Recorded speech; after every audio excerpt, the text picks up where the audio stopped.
इंग्रजांची तलवार होऊन गेला, अन्यायाविरुद्ध प्रहार होऊन गेला. होते ते एक गरीबच, पण या जगाचे कोहिनूर होऊन गेले, पण या जगाचे कोहिनूर होऊन गेले. अरे यांना अजूनही कसे कळत नाही की वर्गाच्या बाहेर बसून सुद्धा या भारताचे संविधान घेऊन गेले, या भारताचे संविधान घेऊन गेले. सूर्याच्या तेजाप्रमाणे दिसणारे माझे व्यासपीठ, चंद्राप्रमाणे शीतल छाया देणारे गुरुदेवर्ग आणि चांदण्याप्रमाणे चमकणारे माझ्या विद्यार्थी मित्रांनो, मी स्वराज्य जगत पाहून आजच्या महामानव जयंतीनिमित्त सर्वांना नमन करून मी माझ्या भाषणाला सुरुवात करतो. नावातच आहे त्यांची विशेषता. बाबासाहेब म्हणजे बालिदांच्या स्वभावाने, बारकाईने अभ्यास करणारे, साधक ते बौद्ध धर्माचे, हेतू त्यांच्या सर्वसामान्यांच्या विकासाचा बदल समाजात घडवून आणणारे. आणि आंबेडकर म्हणजे आनंद सर्वसामान्यांच्या जीवनी आणला. बेधडक चौदार केला सत्याग्रहाचा. डगमगले नाही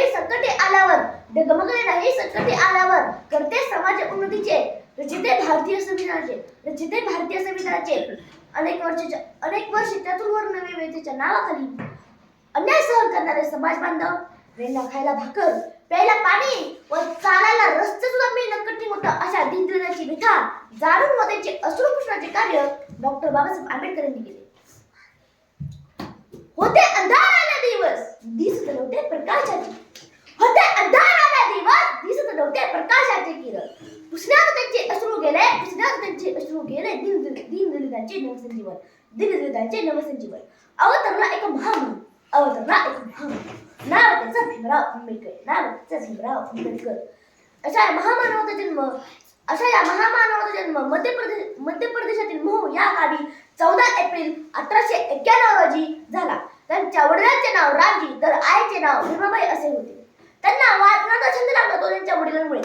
वाचनाचा छंद हा संविधान निर्मितीसाठी आसमंत ठरला. मुळात त्यांना अभ्यासाची आवड असल्यामुळे त्यांनी MA, BA, master of science, doctor of science, delete अशा अनेक पदव्या संपादन केल्या.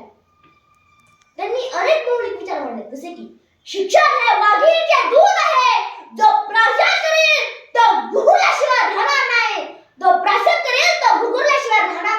शिका, संघटित व्हा आणि संघर्ष करा. मला माणसाच्या सहवासापेक्षा पुस्तकाचा सर्वात अधिक आवडतो. जन्मभर जरी अभ्यास करायचे मनात ठरवले तरी विद्यासागराच्या मुख्या बनायला फार तरी जाता येईल. बऱ्याच ठिकाणी अस्पृश्यांना पाणी भरण्याचा व पाणी पिण्याचा अधिकार नव्हता. त्यापैकी एक होते महाडीतील 14 ते. त्यासाठी बाबासाहेबांनी 20 मार्च 1927 रोजी 14 तळ्याचा सत्याग्रह करून अस्पृश्यांना पिण्यायोग्य पाणी उपलब्ध करून दिले. बाबासाहेबांचे असे मत होते की अस्पृश्यांना सर्व समस्या मनुस्मृतीमुळे निर्माण झाल्या. त्यासाठी मनुस्मृती या ग्रंथाचे त्यामुळे 25 डिसेंबर 1927 रोजी मनुस्मृती या ग्रंथाचे दहन केले. हा ग्रंथ केवळ अस्पृश्य समाजाचा जाचक नव्हता, तर समाजातील सर्व स्त्रियांचा जाचक होता.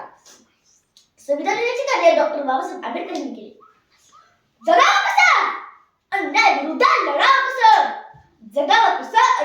लढावं कसं, संघर्षातून घडावं कसं, समाजासमोर उभं राहावं कसं आणि शिक्षण स्वप्न साकार करावं कसं, हे डॉक्टर बाबासाहेबांनी स्वतःच्या कृतीतून आपलं सगळे संपूर्ण जगाला दाखवून दिले. डॉक्टर बाबासाहेब आंबेडकर हे एका समाजापुरते मर्यादित नाही. त्यांनी एका समाजापुरते काही केलं नाही. त्यांनी संविधानात केवळ त्यांनी स्त्री पुरुषाला अधिकार व कायदे दिले आहे. संविधानात केवळ त्यांनी स्त्री पुरुषाच्या खांद्याला खांदा नव्हे तर एक पाऊल पुढे आहे. काय ना डॉक्टर बाबासाहेब आंबेडकर कोण व त्यांनी काय केले हे माहीतच नाही. ज्याप्रमाणे छत्रपती शिवाजी महाराज सर्वसामान्यांच्या घरात व हृदयात आहे, त्याप्रमाणे या महामानवाला एका समाजापुरते मर्यादित न ठेवता प्रत्येक आपल्या घरात व हृदयात जागा द्यावी. या महामानवाच्या कार्याला न्याय मिळेल.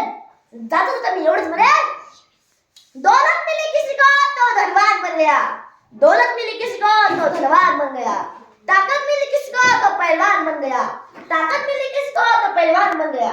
मैं खुशनसीब हूँ उस जहां में मुझे भीम जी मिले और मैं इंसान बन गया. जय भीम, जय भारत. धन्यवाद.